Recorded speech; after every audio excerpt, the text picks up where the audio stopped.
So let's say you guys, someone decides to go with a crowdfunding campaign.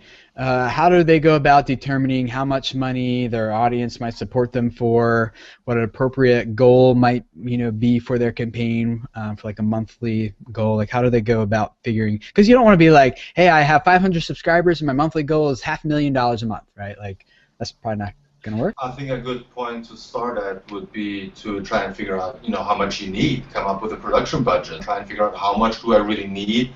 Has it to be a fixed funding campaign? If I don't reach this goal, I can't make it happen. Or is it something like, all right, so if I can raise 3,500, I can do this, and if I raise $5,000, I can do that. Yeah. What we have seen is that people like to ask for a little more than they should.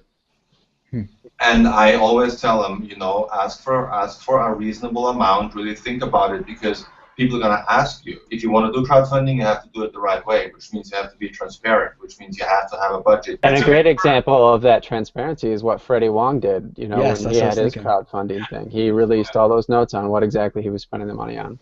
Yeah. I guess the only thing I would add to that is to also study the market, to see what successful campaigns that have worked in the past, and how much have they gone for, what can you learn from them, and then know your audience. Where your demos are pretty important. If you have 14-year-olds watching your content, then the amount of money they can give is going to be a lot different than 35-year-olds. The one thing that we're realizing on Patreon is that it really depends on the creator. Knowing your audience, knowing your community. If your community is super active, involved, I mean, I have a good sense of what my fans will do for me. I think a lot of creators do, but startup creators who haven't been doing things for a long time, they've only been maybe uploading videos for 6 months or a year, sometimes it's harder to gauge your audience.